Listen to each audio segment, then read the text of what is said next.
Firing someone at the IRS is next to impossible, especially if you tried once. They have an insane union. What you do to get rid of bad, incompetent people is you promote them. It's all psychological warfare. The whole machine is propaganda. All taxpayer records are still kept on an MS-DOS-based system right now. I literally had to log into a black screen with the green font and CD / That's why Elon Musk lost his mind. And he went into the IRS with Doge because he was like, this is insane. After that second year, that's when I bought the analog clock that had the second hand and would put my mouse on it. So that way every minute the second hand would trip my mouse and make me look active on the computer. And I would go take naps and watch Netflix. And I was outshining my colleagues. And this is John Hyre. For those of you who don't know me, I'm a tax attorney, been at it for about 30 years. I do a lot of high net worth, high net income, self-directed IRA, rollover business startup. And we're interviewing Gabe Hogan. He worked for the IRS, which is going to be a fun point of discussion, but he has put away the red lightsaber and taken out the blue, or Gabe, blue or green lightsaber? What are you going to tell me? Oh, I think green. Green lightsaber, a little Skywalker action there. Exactly. And so he's on the side of justice and light and is going to talk to us and tell us stories from the other side and many other things besides. Gabe, we'll do this at the beginning, we'll do it at the end. Tell us how to get a hold of you and then tell us about you. So how do people, if people want to get a hold of you, like let's say that in spite of the fact that you talk to me, they think you're a good human and you know something. How do they reach you? Fair enough. So I actually run my own shop. It's Palmetto's and Prickly Pear's Tax Filing Advisory. It's just Palmetto's Tax. Gabe at palmettostax.com. Just look us up. We're pretty accessible. Try to be out there on the social media platforms and the website and everything else. And then for me, similar to you, I'm a tax attorney, accountant, kind of hybrid. So I went to accounting school and then into law school and then that master's of tax law. Been at it about half as long as you, about 15 years. I'm younger and better looking, so that would give that away. But I do all the same type of tax work, but not under a CPA license, under a law license. But yeah, I was recruited over to the dark side. So I started after school, all my schooling, getting into the public accounting field, worked at a shop in Colorado with a bunch of high net wealth investors in the Vail area. And then also did a lot of service and hospitality kind of industry. And from there, I was recruited over by the IRS. They dangled a very intriguing carrot in front of me of saying, hey, we're going to forgive your student loan debt if you come and work for us for 10 years. And because of all these credentials you have, we're going to just expedite you right up the chain of command into just a really cush, fun position. And so stupidly, I was like, oh man, this is too good to pass up, especially getting rid of all those student loans from 3 degrees. So I jumped at the opportunity, and as we'll dive into later, found out that wasn't the case. So 4 years after starting with the IRS, I realized it was, I was sold a lie. Who figured the government would lie to you? What? So I know. So what years did you serve your time on the dark side? So I went in under the Trump administration in 2019 and left under the Biden administration in 23. And something else that will be fun to talk about is just a change of the internal workings and just how everything. There was definitely some changes between those administrations, but left in 23. So worked through the pandemic. And then finally was like, my wife and I were talking and she was like, you are depressed, miserable, gaining weight, not a happy person. Leave, like do anything else. Like I refuse to be married to this person that's working for the government and has become just a government drone. So left the Death Star and never looked back. I am so thankful to get out of that broken system. Well, let's switch to the other side now, because you got into, so you were discussing happy, competent employees, not ego driven, actually serving the customer. So let's go to the other side. So you got recruited, promises were made, and you how did they find you? Because I'm looking at you and you're not a DEI hire. Like you don't check the obvious box. No, it was one of those that I had kind of just did a soft inquiry. One of my friends works for North Carolina Department of Revenue, and he was doing the whole public service student loan forgiveness path. And he was like, man, and he had a great life and had kind of a good cushy job, was up in the general counsel's office. He was a JDLM, and he was like, man, you really got to be thinking about this. And so I was like, I'll just kind of do a drop my hat in the bucket to kind of just see what's out there. And that's where I got kind of pinged and started that process. So I was like, let me think about this and look at it, talk to people, did the interviewing process, and it was like I said, they dangled the carrot. It's hard not to when we're you and I, we see down the path and it's like, man, forgiving hundreds of thousands of dollars of debt without triggering forgiveness of debt income. So having that completely wiped off my personal balance sheet, being able to have 50 federal holidays a year, whatever we're up to now, being able to have copious amounts of this time, great retirement, best healthcare out there. Like, man, this is kind of looking nice. Like, man, I can be really cushy and enjoy things. So what So, happened? You start there. What was your position starting there? so that's where when I tried to get in at some higher levels, but I didn't want to go to a main campus. I wanted to live where I wanted to live, and so it's Charleston, South Carolina, which is a remote area. There's no main campuses here, so they were like, "Hey, get in at the ground level as just a revenue agent, so just an auditor, and you'll be able to rank up. First 2 years is probationary and training, so you'll go through your training, and then after 2 years, sky's the limit. Do some good work, get some good Okay, so in spite of, rankings." because you have massive accreditation, but Oh so yeah. you must have been hell on wheels as a mere auditor, because I would expect someone with your credential to go to the general counsel's office and be doing Right? trials and such. Well, that's what I was promised. And they were like, hey, there's no office, there's no remote spots or anywhere near the Charleston area for general counsel, but there's always these remote spots popping up. So get in when you're in, you'll be able to lateral over All right, because so an this is like the internal military. hire, No, this is like the very, military. You're very going to be similar. a Navy SEAL. We think you have what it takes. You're not going to Yes. ring the bell. You're going to make it all the way through. That doesn't happen. At least they give you a shot, which is a little different than what you're saying. So I got to give the Navy Correct. credit. At least they let you try, and then you flunk out, and then you end up as a, whatever, a line chef or an intel or operating, whatever office machinery. Linguistics, yeah. Well, and that's exactly what happened. And so for me, I think had it been different, my path probably could have ended up in one of those higher places had I not had the manager that I had and had I not been in the location I had been. But yet again, government machine, it's broken. So yeah, I get in and oh man, it was overpowered to say the least. I was the only field agent in the entire country at the time that had a JD-LLM combo and working under a law license. I met two other people that had law licenses, but they didn't have the LLM, and they were out in California, and they were both retired, in their 60s, and then getting freshly hired. Mind you, these were brand new agents, freshly hired at 60 years old. That seems very practical. Uh, but Nice that's to the know I government. still have job opportunities. Oh yeah. Oh man, I would love to see you one day. It would be a revolving door. You'd walk in and walk out, John. Yeah, Um, yeah. They're, like they say, it's impossible to get fired, which I'll want to get into with you. I was listening to an interview. I don't know if you saw this one. Chris Williamson interviewed Sam Corcos, Corcos. It's about a 3 hour interview. It was okay. insanely informative. And bear in mind, I've been around the IRS a lot more than your average bear.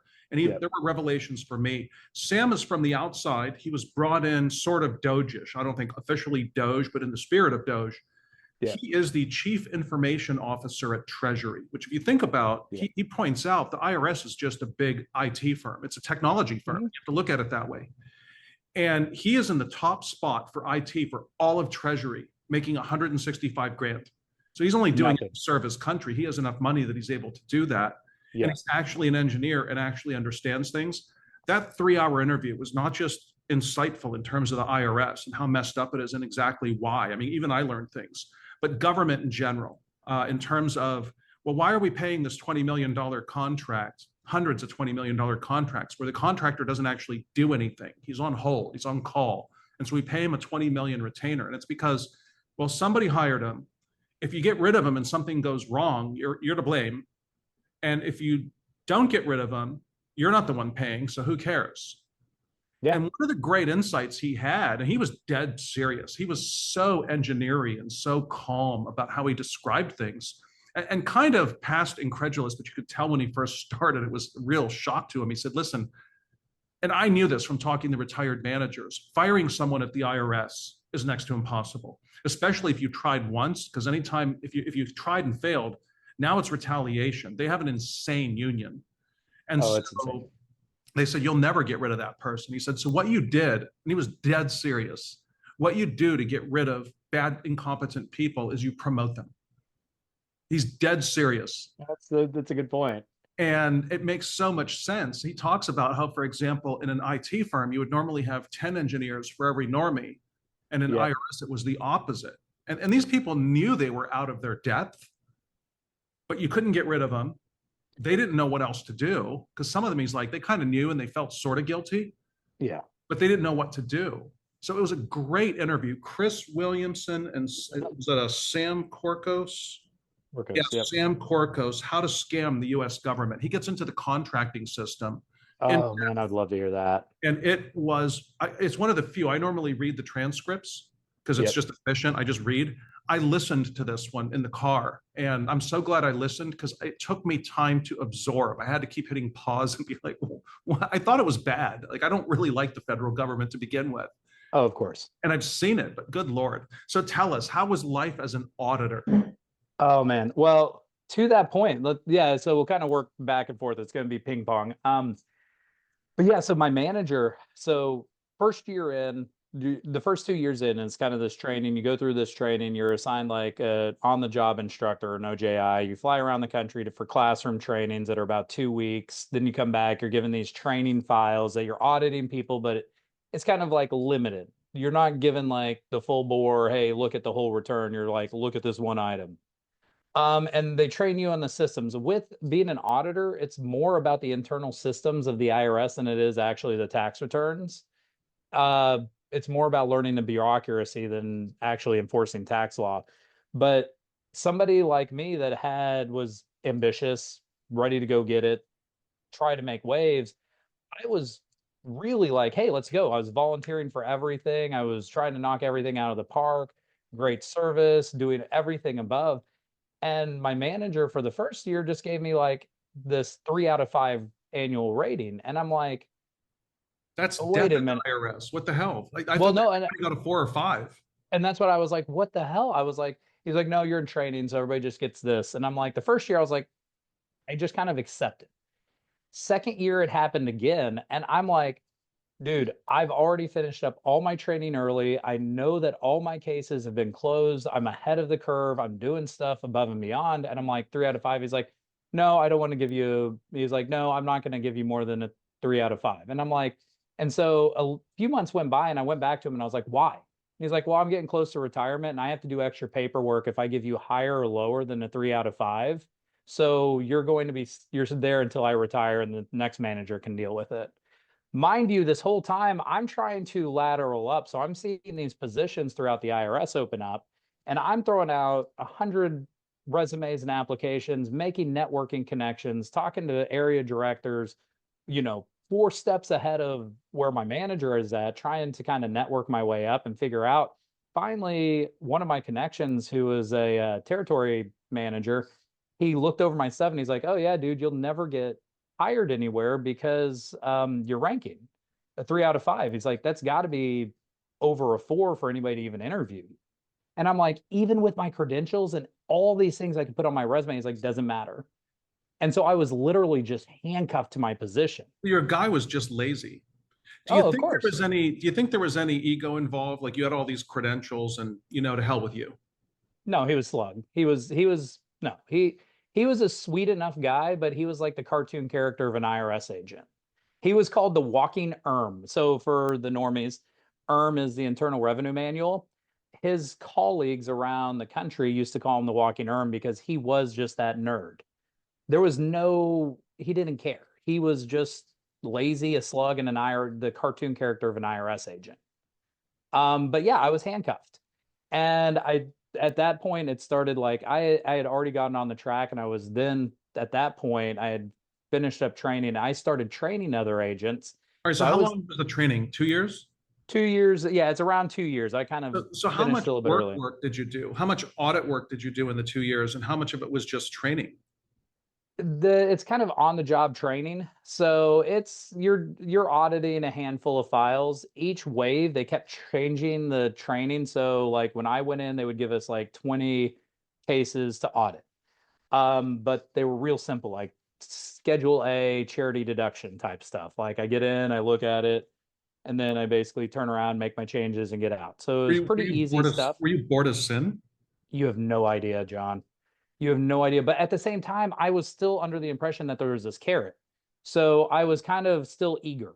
And so it kept me working. After that second year, that's where the tide turned. And that's when I, yeah, well, that's when I bought the analog clock that had the second hand and would put my mouse on it. So that way every minute the second hand would trip my mouse and make me look active on the computer. And I would go take naps and watch Netflix. And I would do 10 hours of work a month, and I was outshining my colleagues.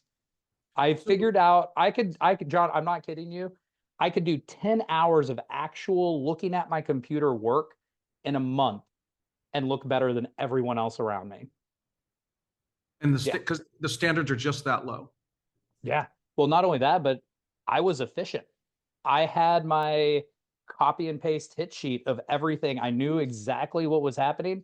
I could open a tax return, see exactly what was going on, strategize around it, know, okay, these are BS, take away these, do this. If I do this, this is their move. We're going to end up at the same thing. So instead of spending a week on, 40 hours on a file going back and forth with a taxpayer attorney or CPA, it's like, well, I know where we're going to end up. So we're going to end up here. I'm going to give them this. We're going to take this, sign on the dotted line, and close this file. And so I would do that. And I was very efficient. So And they measure success based on the number of files you close. yes and no, everybody's a little bit different. Like they say that, but it's all politics. It doesn't matter. I saw people that were idiots that wouldn't close any files that are already promoted up to manager now. They didn't know their ass from a tea kettle and have been promoted up. And so I don't know, John. Like it's all a matter of who you're in front of What because was the it's metric then? How could you work 10 hours a month? And what was the metric that they judged you on that it was like, okay, nobody's going to call oh, you? I padded my file because online anybody that would see me, they would see me as active because I figured Sure. that out. I'd tie a string around my toe and Yeah, yeah, yeah. watch Yeah, Netflix. But classic green man. exactly. But no, and then you basically, I knew what the case file would take. So it's like I'm shortcutting it, but on paper, I played out the game like I played the long game. So you just you made it look like you took the amount of time that it actually does take a normal person on average. You just had a sense, Correct. here's what was expected. And okay. Yeah. Yeah. So I game the system, but at the same time, that is a horrible, horrible, horrible, horrible thing to do. Not just based on the fact of wasting government resources, but on the fact that internally as a human being that is a Yeah, creature sure. of wanting to be part of a society and give to society, you you don't feel good about yourself. It was very depressing because it was like I'm not getting rewarded for my intelligence or what I'm actually doing. I'm feeling bad because I'm hiding things and having, to feel like I'm always going to get caught from shortcutting stuff. And it was just government. It's like there's a reason government agents and government employees start all looking a certain way is because they're all doing that.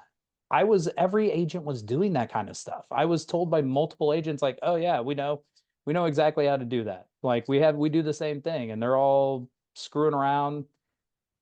But the thing is that I guess in a creates, way, the taxpayers should be happy because if they were actually productive, they could be interfering with oh, far many more people's lives. they absolutely could. If the government ever figured out a way to make it like commission based, oh, everybody there would be a lot more taxes brought in, but because there was no incentive for me to work harder. And that's the thing, is you don't incentivize anybody to do anything. You're not putting any economic terms on somebody's productivity. So when you had the audits, what Yeah. percentage of the coverage was substantiation? When you went after something, how much of it was for, 95%. yeah, okay, because and for the normie on the 6001. call, you could deserve. I've been doing I'm putting together a Yep. Augusta Rule CPE course. It Hmm. will be the most thorough Augusta Rule course ever. For example, I've gone into, can a C corporation, does it count as a separate person, and can it lease from its owner? And because I know you can, like I've known this for years, but I Yeah. wanted to see the case law. And so I've dug into the case law for C corps, for S corps. I found a couple of interesting ones on married couples and renting to one of the other couple.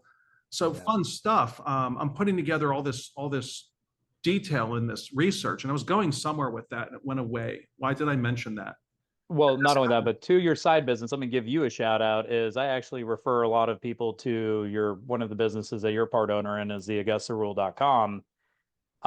Really appreciate what you guys are doing over there, because that's what I always tell. My biggest thing is going to substantiation is my modality.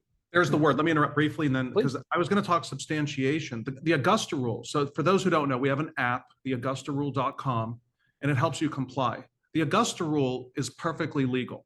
Mhm. Most people do not, because with the IRS, it's not that it's legal. That's not good enough. It's that you have to take certain steps and prove things. You have certain rules to follow. You might need receipts, you might need a lease agreement, you have to show the payment on a bank statement, etc. And the list of rules, substantiation, what we call it in the tax world, if you don't comply with that, it doesn't matter that you were right or that you deserve the deduction. It just doesn't matter. And so I've been saying for years, 97+% of IRS victories, whether in audit or in court, are because the taxpayer couldn't prove they couldn't prove what they deserved. They did deserve it, but they Yeah. couldn't prove it, so they didn't get it. And so what I'm hearing is a lot of it was just, for example, you took car mileage, but you didn't track it, so you don't get it. Or you don't have receipts and bank statements, and you do need both to prove certain expenses, et cetera, et cetera. That's So, what I found has been most of the battle. but a smart tax professional will actually, and this is the other thing, before I went in, I used to do a bunch of audit reps, and even now, that's true at the audit level, but then you go to the Office of Appeals and get it back. And so I had a case where it was a husband wife. They ran like a little honeydew handyman kind of service. They didn't have any substantiation, just horrible commingling. Tried to work with them, give me stuff, never did. Took away, yanked $100,000 of deductions that they had slapped down because they couldn't prove anything. They went to the Office of Appeals and got $80,000 of it back based on just them crying to the officer and the appeals saying like, hey, we had these, we just can't prove it. And so the Office of Appeals said, okay, well, I'm just going to give you 80% back, and will you agree to this? So it's funny because the other thing is very rarely does the IRS pursue. So even if you get a bad agent and they're kind of that rent-a-cop and yank everything, you go win into the Office of Appeals. That's one of my biggest plays with audits right now. An audit rep is basically give them just enough rope to hang themselves, tell the agent to screw off. They get mad and pissed off and basically run around in circles, do something stupid like yank way too much, give you this letter, and then you just appeal it and go to the Office of Appeals and say, hey, this is ridiculous. We have evidence right here. We'll take this to tax court. And then on hazards of litigation, they're settling out for pennies on the dollar. So my approach has been, my results, there are two ways for the people on the call to get to appeals. One of them is that you file basically you file directly with an appeals officer. I don't even remember the name of the procedure because I don't do it anymore. Is it a protest? It's you can do it's docketed and undocketed. So it depends on if you get the letter or not. So basically, is the audit closed or not closed? So we always wait. What I've found, I used to do undocketed protests. I'd go to, in other words, an appeals officer without going to tax court. And what I found is I get way better results within the same appeals officer. It could be the same human being. Because what I've found, if you don't go through tax court, they take a lot longer and I don't get as good a result. When I go to tax court, there's a certain amount of time before the case is going to be heard. They have a deadline, and Yeah. I get better results. What I've found is my settlements with appeals officers in tax court have been better than with appeals officers outside of tax court. So what I tell the client is, look, we can go to an appeals officer, and if that doesn't work out, we can go to tax court. I would say skip the first step, go straight to tax court, get an appeals officer, but I just have found they're much more motivated. And what a lot of people don't know is that filing in tax court's oftentimes simple. It's not that hard. It's the complaint that you file, the petition, it can One sometimes page. be extremely simple, Yeah.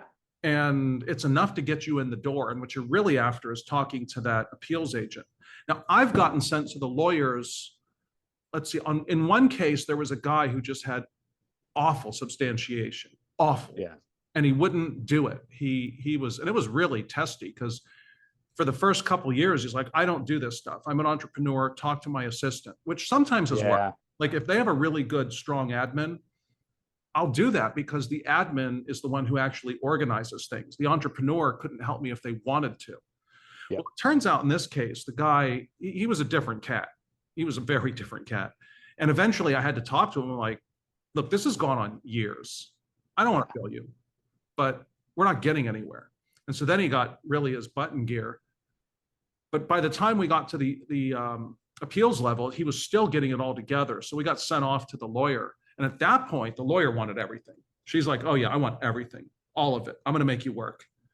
And that was the only one I had that went to the lawyers that was not exotic. And what I mean by that is that was a pure substantiation case. The guy had tons of companies, tons of transactions. The books didn't match anything. And that's what we tried for. I mean, dude, we took well over a year trying to tie the books with their help to bank accounts. So we just couldn't. Yeah. We just recreate almost at that point, but still, and that's in hindsight. But it's always hindsight. I would have sent him to a forensic accountant and said, look, come back with a set of books and call me when you're done. Yeah. That's the only one I've had go past an appeals agent that was not exotic. And by exotic, for example, I mean, I've had several self-directed IRA cases that the appeals agents just said, we don't understand this. We don't know how to settle it. And so they sent me straight to the lawyers. And by the way, the lawyers had the same approach. They did not know what to do with it. Correct. And because IRS employees are idiots. Well, and they're generalists. For example, yes, the lawyers tend to be pretty good, but at the classic substantiation stuff. Well, you didn't have the receipts and you weren't entitled to this car mileage. Once you get into anything that's outside the lines, that's unusual, it's not even that the lawyer is dumb, though it may be. The ones I've dealt with, they just didn't have the expertise and they didn't have time to research it. When I started going heavy on, look, here's what the statute says, here are the cases, they didn't know what to say to me.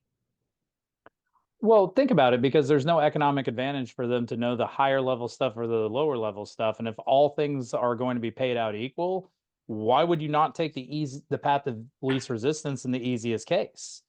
Why would I chase down a bizarre exotic issue or take, hey, you didn't have substantiation, where it's like, take the easy I way. can literally copy and paste this one, or I'm going to have to think and really dive in and understand this.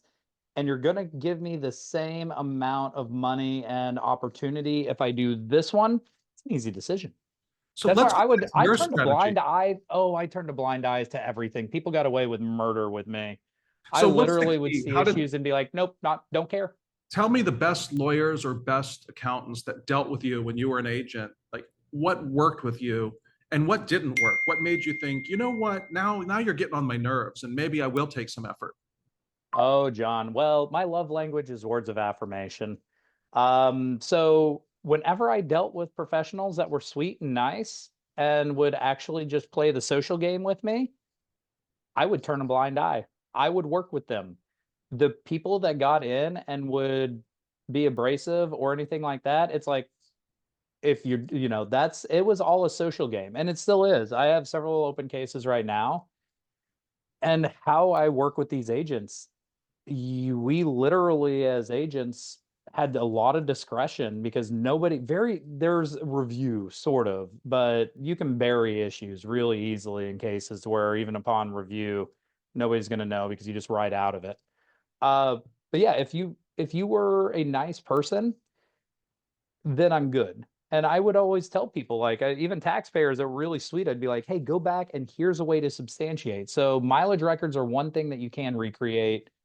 And so we always would allow that. And so I would tell people like that were trying to self-represent, like, go back to your calendar, go pull up your emails and recreate a mileage log for me. Put on Excel or jot down your notes and then bring that back to me. Would you let them prorate it? Because one approach I've used with agents is, hey, how about you pick 2 months and we'll do it. And then we can Yeah. prorate it. And that's the thing is like the higher level thinking, I'm like, just give me something that I can stick in here as evidence.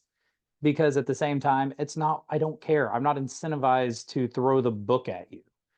Um, there were cases I threw the book at a lot of people, but like if they're trying and they're just absent-minded or just busy and just So how about this isn't how their about if they're thing. represented? Which representatives were effective? Which ones got the book? Like again, you're going to say it's a social game. How much time did they get away with chit-chatting and making nice?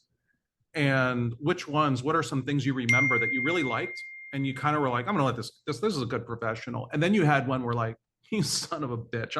No, no, no, no, no. Give me some It's stories. yeah, I'm trying to think of it.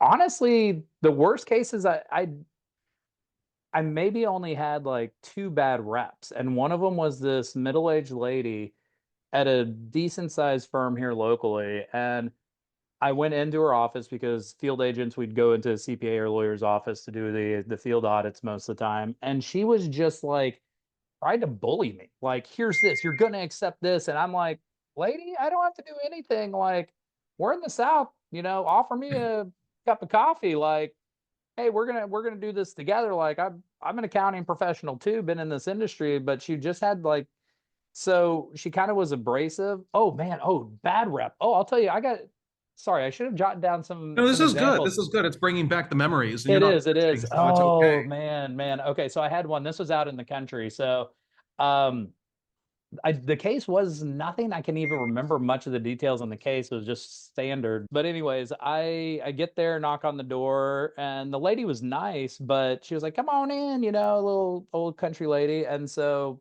she had two desks set up, and that was her tax office. John, she proceeded to chain smoke for the 3 days I was there doing the audit, and there were six cats that lived inside this trailer. I have been a trailer landlord, and I have horrific memories. I did not do well with that. I bought really cheap and did not know how to manage those people. And the cat stench that you could tell across the parking lot, much less in the home, and the tobacco was sort of like a welcome relief.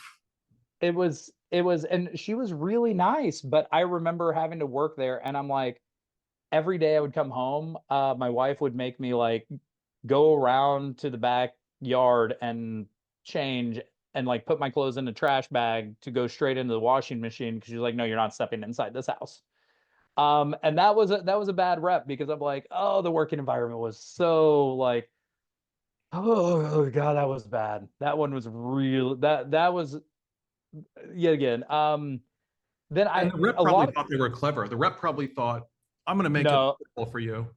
I had somebody turn up the heat. She was chain smoking while I wasn't there and had those six cats when I wasn't there anyway. Like that was just Okay. the way she lived. I did have a rep one time turn the heat up on me and get up to like 80 degrees in a conference room, and it was like, come on. Like there was one of my other agents had somebody that had a gun out on the table one time, acting like they were cleaning it. They immediately left and called in a complaint and everything else. It was like, we're down in the South. Some of that stuff happens. I never, it was a lot more just boring. I did have some taxpayers. I had a guy that was a nudist, and he continued to tell me stories about how he was a swinger and a nudist and a boat captain. Um, I had a guy that claimed a $60,000 boat as a medical expense on a Schedule A.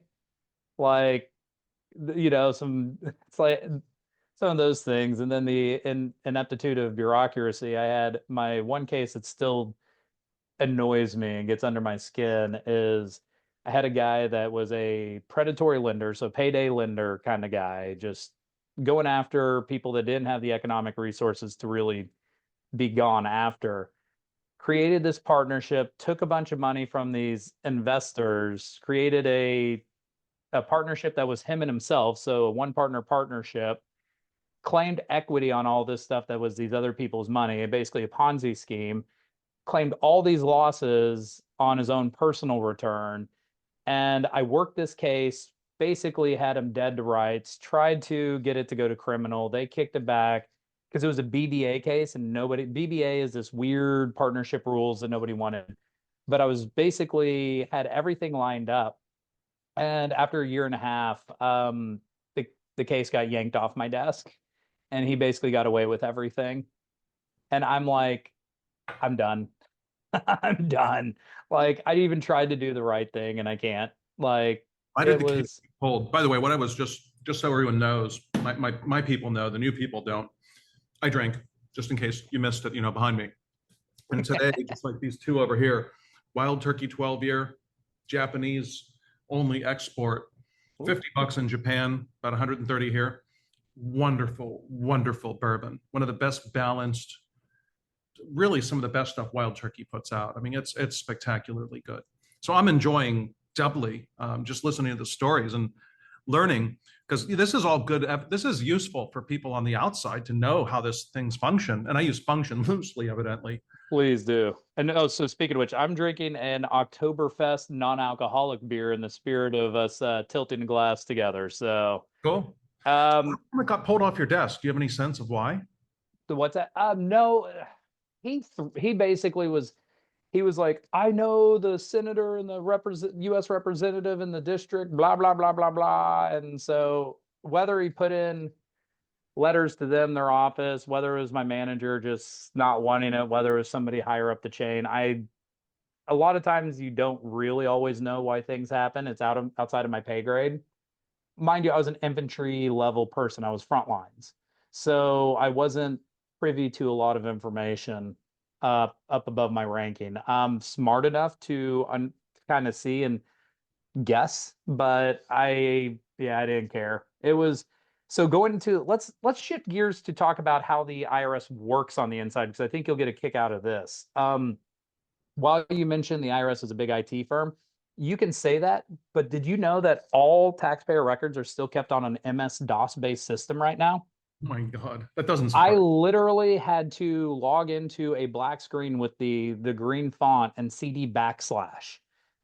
They have some widgets now that you don't use that, but the infrastructure is still kept on 1990s based platforms. That's why Elon Musk lost his mind when he went into the IRS with Doge because he was like, this is insane. I was still, and mind you, this is 2019, not long ago, faxing things, paper fax to offices around and outside people. And there are stories that are actual because this happened multiple times. I would call people and like, hey, do you get that fax? And they're like, no, we don't see it. Our fax machine's empty. And then they would call back and be like, oh yeah, the fax popped out and it slid under the desk next to the fax machine. Yeah, I'm like, Sam Korkos talked about that. He was incredulous when he learned that so much is still, he spends a lot of time on, so much is done by fax. yeah. And who does that? Well, we do because the IRS does. And sometimes it's the best way to communicate with the agents. Oh yeah, and it's they were finally modernizing a little bit, but going back to probably what he talked about there is you have the people that are inside and operating this are accountants. They're risk adverse. So you basically give them, hey, you have two paths. You can make things better, but it has any amount of risk, or you can stay the course and not have any amount of risk. Because what would happen is if somebody had a decision to make and say, hey, we can do that and modernize the system, but if it fails, your neck is on the line. They were like, well, we're just going to stay the same path. Like, why gamble? I have nothing to gain if I'm wrong. And it doesn't matter that it costs the taxpayers billions or trillions. They've been trying to modern. I mean, some of the tech is from the 70s. It is. But And you're talking about why would you if you're on the inside, there's no incentive. You're saying do it for the taxpayer. John, come on, let's be honest. You and I that's both we have to get our fees. We do things to help people save money, That's the but whole government. If you look at yeah, Department of Defense, I wonder how much of that money goes to contractors who don't do a damn thing. a lot. Somebody who's connected. Same thing Corcos was talking about. Tell us more. I mean, but here's what I want the spice. You've seen things. You obviously don't mind talking about it. You're very open. Yeah. So what's the stuff that the rest of us, when we hear it, we go, damn, I didn't know that. Or I didn't think it was that bad. Or it doesn't have to be negative. Like if there's something nice to say, say something nice. Yeah, well, I'll tell you this, it's all psychological warfare. It is propaganda. So the whole machine is propaganda, John. And I'm not going down some crazy conspiracy theory. Let me break this down and what I mean by this. So when I got in, one of the first classes that we had was they talked about voluntary compliance. So they were like, basically the IRS is only so big. We can only police so many people. 360 million people in the United States, there's not the resources to do it. So we have to get people to comply with the laws and pay their taxes without actually going and enforcing them because we don't have that opportunity. So it's all about optics. So it's the empty cop on the side of the highway. If the highway's going really fast and all of a sudden they stick the empty cop car there, you slow down when you see that because it's like, ooh, I don't want to get pulled over. Same thing. So that's where field agents, we were forced to be out in the field and to make the presence. Not only just field agents, but then what happens is if you are ever had a file that was a politician, an actor, a notable person in the community, you had to flag a specialty group that would come down and help you work this file by the book. And then after everything's said and done, press release it out or make sure that there was ways that what happened negatively got out. Think of Wesley Snipes. How Wesley Snipes' name right now is synonymous with tax evasion.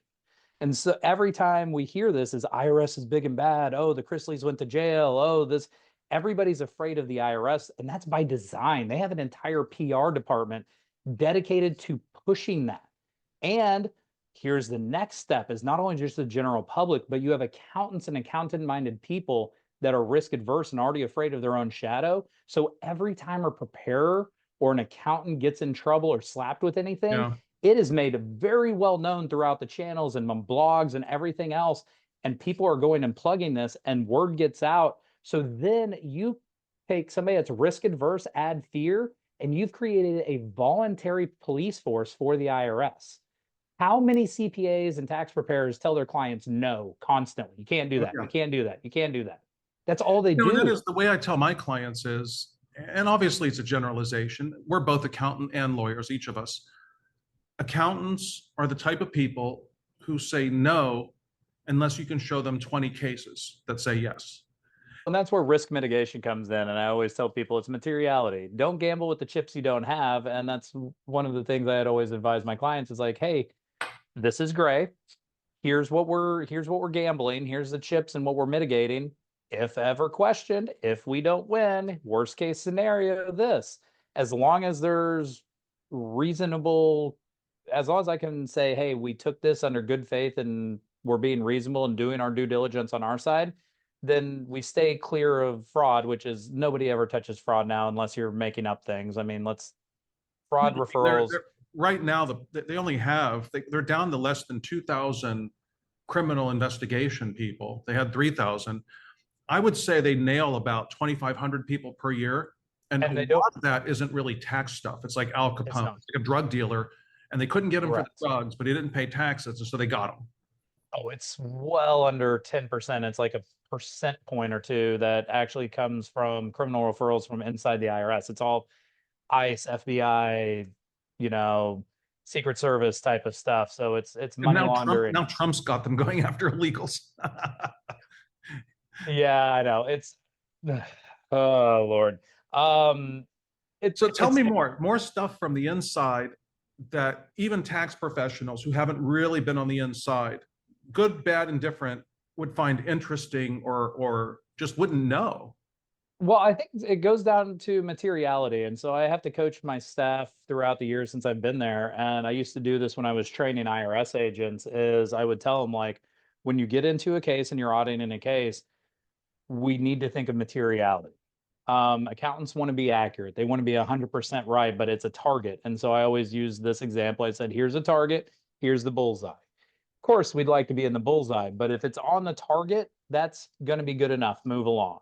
And that's any given issue. So, let's say you have meals expense and they claim $10,000.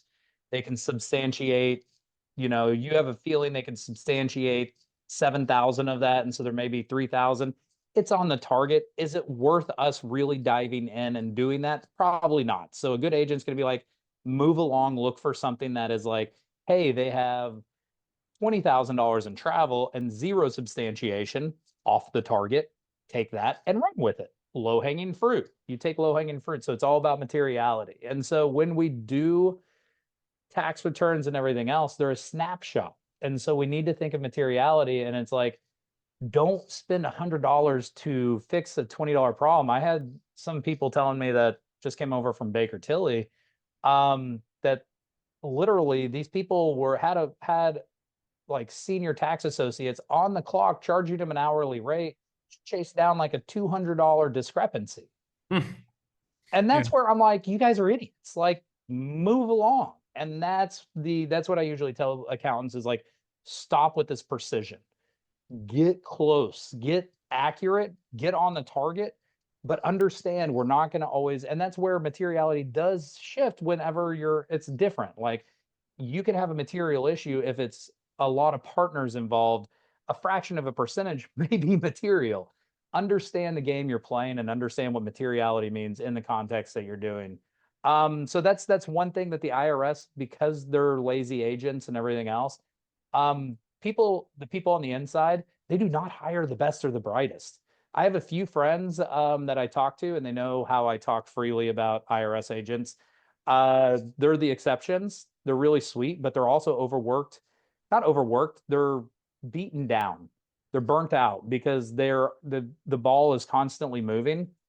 One of my friends, she's in LB&I, which is Large Business International, that audits all the high net wealth individuals.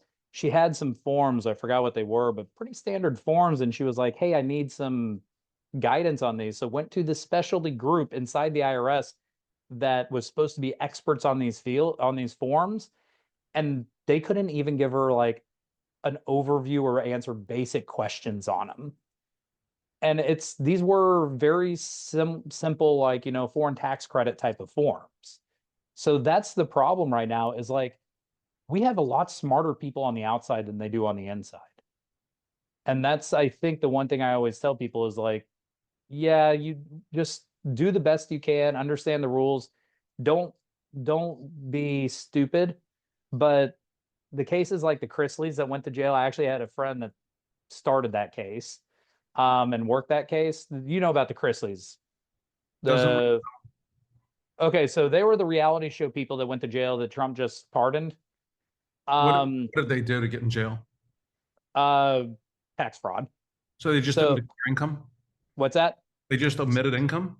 Essentially, but the smoking gun was they took bank statements, like physically cut and pasted them together and signed them, submitted them to the agent, lied under oath, laughed at the agent's face, and then altered all these documents. And that got shown in court, got shown in appeals, upheld. They ended up both serving prison sentences until Trump decided to pardon them because they were reality TV stars. And they claimed that the IRS was targeting them. And I'm like, no, you guys were criminals. Like, it was like, and you weren't shown even good criminals. Like, no. cutting and pasting literally the bank statements. You know how they got caught is they forgot to change the tally on the totals. So they did it well enough, but when this agent went and she was like, something's not adding up, like the math didn't math. So she tallied it up and saw there was a difference, subpoenaed the records from the bank, and immediately saw there were two different documents. Yeah, this one was all over the news. Like, this is public No, record. I watch no news. I should probably follow a few more of who gets convicted and why. I spend so much time in the weeds of coming up with the planning ideas, trying to be all legitimate and stuff. No, it's one of those that I always tell people, like, you use the facts to your advantage. You don't change the facts. Like, changing the facts is fraudulent and criminal. You be cheeky and just use the facts to your advantage. But no, the IRS it's it's a tricky situation. Right now, we see the current administration, Trump's first time that he was in, when I first got hired, I was kind of excited because there Tell me was that you this, talked about changes when one administration that's left. where, yeah. So under Trump, under the first one, it was like, I got in and yet again, I was kind of bright-eyed, bushy-tailed, saw this carrot, this opportunity, but I saw things actually working. Like I was closing files, emails were getting answered, like the machine was kind of churning. It was like a light switch went off when Biden got in office. Like the efficiency plummeted. Like it People was, knew they could get away with it. yeah, because nobody had any, they weren't motivated to actually do anything. There was no, under Trump, it was basically the marching orders were like, hey, get things done. This is a business guy. We need to keep the ball rolling. So it was kind of like, get on your job and do your job. And so from the top down, there was like this hands on, like, we're going to do things. And it kind of trickled down. Under the Biden administration, it was, oh, hey, whatever. You guys do what you need. You're bureaucrats, you know your job. And so everybody got kind of apathetic. So leadership does matter. And I think we've seen that in the military. No. With the Biden woke, anti-America, like, why can't we get someone to join the military? I don't know. You're teaching everyone to hate America. Why would you risk your life for something you're supposed to hate? Yeah. And then Trump comes in, more patriotic, more nationalistic, more pro-military, and recruiting went through the roof. They're Yes. exceeding their numbers instead of lagging. Absolutely. So it sounds like a similar dynamic of leadership at the top really does matter. It does, but the problem is Trump 2.0 has created instability and insecurity inside the organization. So the That's on purpose too. organization's, He's targeted it the is. IRS. He does not like them. No, and I think so. Musk, my theory on this was Musk went in, saw how bad it was, and it's an overgrown hedge or shrub. And you can't trim down and make a shrub look pretty once it's to a certain size. You just got to hack it down at the roots and let it regrow.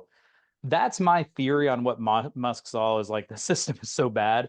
Literally take the chainsaw and just cut it down, and we'll tender it growing up the right way using Well, you can't. modernization. The government rules, the civil service rules, the union rules, the various rules don't allow you to use scalpels or scissors. Yeah. It's a battle axe or nothing, like a riff. You can Yes. go across a category. You can do a Yeah. reduction in force and just eliminate, and which means good people are going to go with the bad. But More good people than bad. you're not allowed to actually choose. Correct. Yeah. And then, well, since my time there at the IRS, like the few people that I liked, they've left voluntarily, retired, taken the buyout. Like everybody's left. It's Everything I've my, heard is that morale right now is really low. it's a death march. I'm hearing the actual words death march. And audit rates are down. They're going to be down for a long time. But the thing is, you got to be careful on that just because you never know when your dance card's going to get pulled and who's going to be who you're going to get. But yeah, morale is so bad right now inside the IRS because there's so much instability. And accountants thrive on security and knowing what's next. Take that away from them. Oh, yeah. The only reason they're government agents is because they wanted to collect their paycheck and their pension and be able to retire into the sunset. So let me bring it back. I'm curious.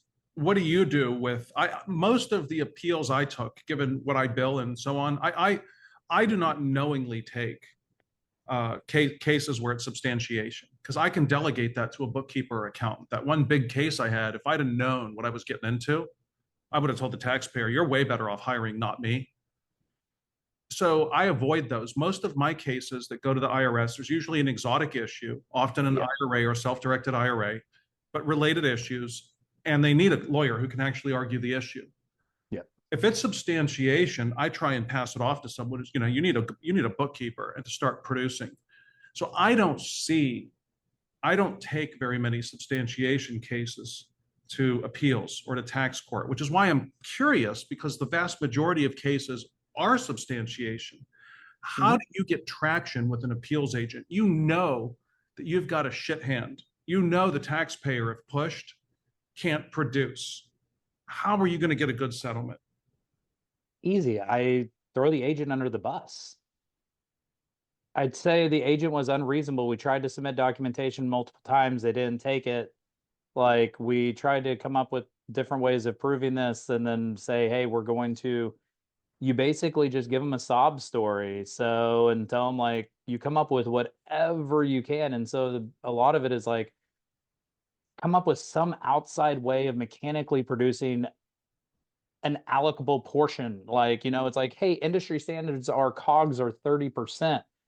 They're saying they're zero. That's not reasonable. We know in this industry they're 30%. They didn't keep books and records, but we know it's 30%. Give us some of this, even though they didn't keep records, because it is reasonable to assume they had COGS. And we do that in the Office of Appeals is going to be like, okay, you're right. And they'll give you a chunk of it, where the agent's going to say, no proof, no deduction. I What I make the found is argument. I found the agents are very willing. They just want it off their desk. And so if they just say, we're disallowing everything, there you go. It's off my desk. Well, and that plays to your favor, because then I get to go to the Office of Appeals and say they were unreasonable and say, like, this is absolutely ridiculous. Help me out here. And that's where the Office of Appeals can easily use. They have this little nice magic thing of hazards of litigation, is the term they use. So an agent can't negotiate. They can't give you 50% of a deduction. They have to give you all or nothing. So if you're trying to substantiate, you either substantiate or you didn't. It's yes or no, black or white for the agent. But at the Office of Appeals, they get the negotiating power. And that's where you win it there, is because you can use the negotiating power and say, like, hey, they said no, but come on. Have you ever had such a good offer from an appeals agent that you just took it? You didn't negotiate any further. You're like, that's fair. I'm not going to push the guy. I'm done. Oh, all the time. I went in thinking I told the taxpayer before, it was like a meals. It was something stupid. He took like, $40,000 of meals or something like that. And I was like, dude, just get ready. We're going to end up owing a couple $1,000s. We'll see what we can get it down to. The appeals agent was like, how about $500? And I was like, done. Send me the documents. I'll sign right now. I'm like, oh my gosh. But the appeals agent's the same thing. Is if you vibe with them, you give them a little bit of stuff, you get in there and you're not just straightforward business and play that chess game instead of checkers, then you change the dynamic. I don't really do much audit reps right now as I'm building my firm. Stay away from the same reason, because it's like, what's our time worth? And a lot of these audits, that's the other bad thing, is these agents, because of the reduction in force, because of Doge, because of all that, it shifted all those files. So if they haven't gotten closed, the chances of them getting drug out for 18 months, 2 years is starting to get real. And that's every time you touch that file, it's brain damage. I don't like repping if I don't have to. I will for my clients, but yeah, it's sadly the machine of government runs slow, and sand's currently in the gears. Yeah. I like repping if it's a qualitative issue or yeah, qualitative issue. If we're arguing an issue of law, Yes. and I like those. I like doing it once in a while to get the feel of how's tax court going, what's changed. My sense is their docket's just getting bigger and bigger and bigger. Oh my gosh. Well, and I hope to get back into that. And I think down the road in my career path, I will be back into more tangible meat of things. It's just kind of not the current season of life for me. But I do love those when you get in there, because as tax attorney, it's more fun to see the nuance, get in there and be like, ooh, but what about this or what about that? And be able to make those arguments and stretch the ideas a little bit more. But yeah, it's with taxes, I kind of come back to where, just like we provide service, the IRS, you can win if you have, down here in the South where I'm at, it's a honey attracts more flies than vinegar. And I see that a lot. And sometimes you can't play that game. Sometimes there's a cartoon character of an IRS agent that's a John Wayne that's just that nerd, that slug that's been in too long. But even with them, you try to find that one thing, like, And we got one of those in your neck of the woods. He was up more towards Charlotte. This was a couple years ago. What happened was, now he was a seasoned veteran. He was 30-year. mm-hmm. This was about 10 years ago. And he knew what he was doing. Yeah. Like he was hardcore. And my client rode off a boat, a big boat, a nice boat, Yeah. by putting a flag on it saying, advertising what he did without getting into the details. All he did was put a flag on it that said, we do X. and wrote off the whole boat. And that really pissed off this old hand. Yeah. He opened up every company for the full Yeah. statute of limitations and asked for full Oh. documentation of every expense, receipt and bank statement. Oh. And what I tell people is you're going to get that when you really piss them off one way or another. If you really piss them off, and in this case, just taking such a ridiculous, like we all know that you can't write off a boat for doing that. That's just so over the top. No business It- the, intent. Yeah. the agent's approach was there must be more. You got it. So we did well in tax court. I mean, the agent just went nuts. And he did break an agreement, which really irritated me because I will say this about the tax lawyers. Now, I do all my cases in Columbus, Ohio, and it's almost always the Cincinnati IRS attorneys who show up. Once in a blue moon, I'll get one from Cleveland, Yep. but usually it's Cincinnati. And I know that office. The guy who runs it back when I was new 20 years ago, was telling me stuff. So they kind of know me and I kind of know them. And what I like about them, the culture he's created in the office is a deal's a deal. Yep. Once one of those lawyers in that office agrees to something, that is what's going to happen, which I would never, for example, trust a Department of Justice lawyer. If we're in district court instead of tax court, those guys, they all want to be governor. I don't want to They're deal all with. ambitious. Yeah, that scares me. So when we went there, we really did. The client was still mad because he had so much disallowed. I mean, they caught, for example, this guy paid his self-employed health insurance personally and never got reimbursed from the company, which under the statute, that doesn't fly. Yeah. And he was outraged. He's like, you're supposed to fight for me. And I'm like, look, I can bill you to fight, but I'm going to lose. Yeah. That's just black and white. It's under the statute and they've got eyes on it. It'd be one thing, if we were negotiating, but they got eyes on that piece. They know. Yeah. But the deal I got, the IRS counsel there, the hazards of litigation, like you said, for the listeners, hazards of litigation is the IRS can't afford to, they're outnumbered 1,000 to 1. Yeah. They take maybe 4% of the cases in tax court to trial, maybe, and they don't want to lose. So they're not taking gray stuff. They're taking black and white. And so if you can persuade them, there's a chance of losing. That's the key, any chance of losing. Then odds are, he offered me a much better settlement than I thought we would get. In fact, I think I kind of should have pushed harder just so we felt better about it. But I took it. Buyers don't know. Hey. I took it so fast because I was so happy. And then the client's like, you couldn't do any better. I'm like, dude, let me show you what you deserved. Let me show you what you got, which was way more. And let me show you the bill you never paid me to represent you in a trial that we were going to lose. Yes. And that's yeah, exactly. Well, and that's the thing. And sometimes we have to advise our clients that pigs get fat, hogs get slaughtered. That's what I told him. And he backed off. Yeah. Because I had to show him and like, look, he's like, that doesn't make any sense. I'm like, no, it's the law. Yeah. Law and logic start with an L. That's all they have in common. Oh, absolutely. But man, it's the entrepreneurial and the business owners and everything else. They want to play fast and loose. And I get that. And that's where it's like, hey, listen, just don't sit at a poker table and gamble chips you don't have. Like if you're going to be high risk, understand the game you're playing. Don't be playing poker and think that you're over here playing checkers. Like know the game. Like well, and it's a batting average. You take gray positions, which you don't know how they're going to come out. Otherwise, they would be black or white. Yeah. If it's black and you know you're going to lose, don't do that. It destroys your credibility in an audit when they see that. It's like the guy with the flag on the boat. Yeah. If it's white, of course you take it.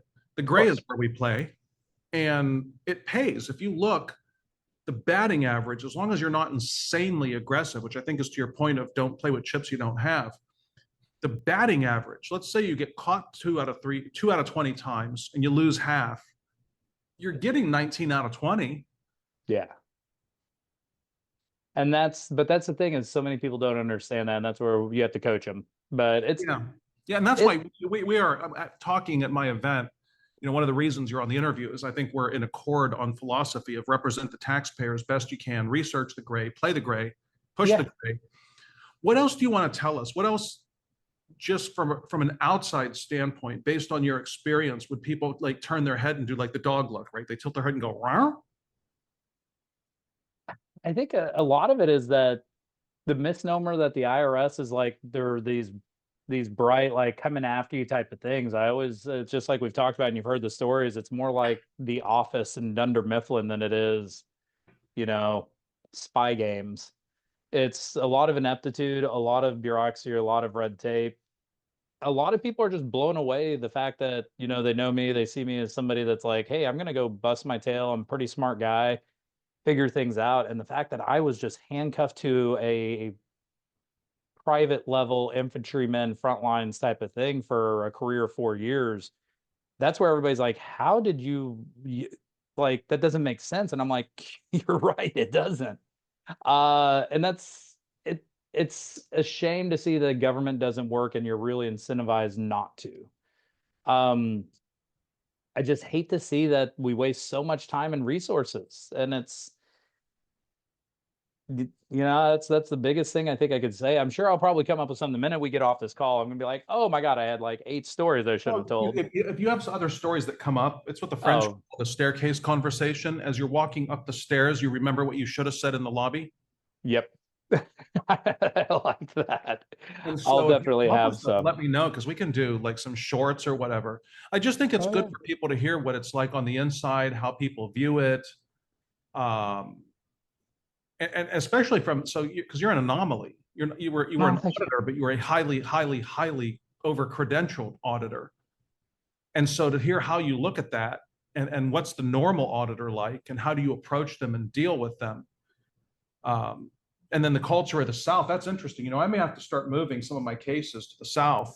I haven't had, it's been 2 years now. I've been these last 2 years otherwise occupied. I may start taking cases again just to do it, just, you know, to get in there a Mm, little bit. absolutely. Get in the Um, gym again and get working out, looking sexy again. Dude, I went to trials. What happened with one of my IRA cases? The IRS attorney knew me. I knew him. We'd known each other for roughly 7, 8 years. And it was cordial. So Yeah. he's like, well, you've never tried a trial all the way to finish. And I said, that's true because you people always give me more than what I want, and I can't tell the client go to trial when you're giving me more than what I think we're going to get at trial. Oh, That's not ethical. 100%. I said, so you're right. I've never tried a trial. And this was a prohibited transaction case. So code section 4975 on an IRA. I Yeah. said, you've never read 4975 and you're probably not gonna. And so then a month before the trial, for the listeners, the way it works is the tax court has circuit judges. That there's a judge shows up. They don't even have their own room. There's not a tax court room. Like they might borrow the bankruptcy court or the federal district court courtroom for a week or two. So the judge comes into town, and what you're going to find is the judge usually has relatives nearby. That's kind of how they tend to, you know, they're from there, they know someone there, they want to be local. And the first day is calendar call. That's Monday. And you come in and you announce the status of your case. And most of them have settled. And so the judge signs off on the settlement, and that's Yeah. that. And then the remaining ones, they'll say, all right, so you're going to trial. And both the IRS lawyer and the taxpayers lawyer say, yeah, we're going to trial. All right, you're going to start Monday. How long do you need? What's your estimate? And they just figure out the calendar and lay it out. So what I did was we had the same judge in Columbus and the same lawyer had trials all week in Cincinnati a month and ahead in advance. So I told the client it's worth, there was a big amount of money. It was a very large sum.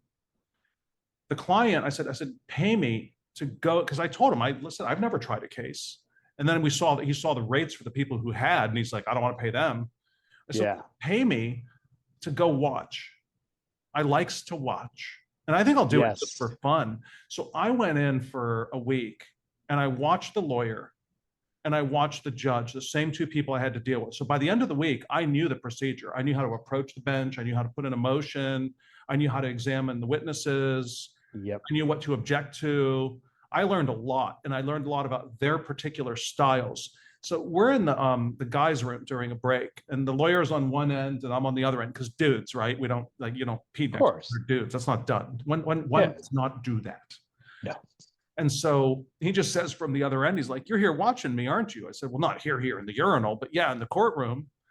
And I said, because by the end of this week, you told me I don't know trials, and you're right. But by the end of this week, I will have a sense of who and what you are and who and what this judge is. Will you know 4975 in a month? I love that. Two weeks later, they conceded the whole case, zero Yeah. deficiency, zero owed. And this taxpayer, had they investigated, because that was another one.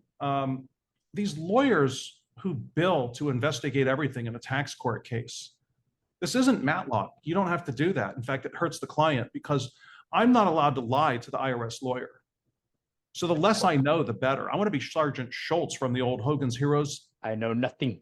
Yeah, I know nothing. I see nothing, so that I can truthfully say, because the lawyer did ask me, do you think they have prohibited transactions? And I said, I don't know. And I was able to truthfully say that.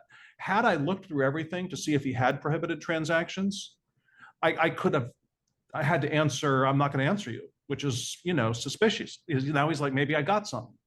Exactly. And so, plus, I don't need to. Let's think this through. The numbers are what the numbers are. The paperwork is what it is. He either has a prohibited transaction or he doesn't. I don't actually need to know if he has one to represent him, because the IRS is going to ask questions. And Well, and we're going to direct the client to answer truthfully. And so absolutely. it helps me. In that case, ignorance kept me from billing the client by spending 40 hours going through the file to see if he had a prohibited transaction. And it allowed me to not lie.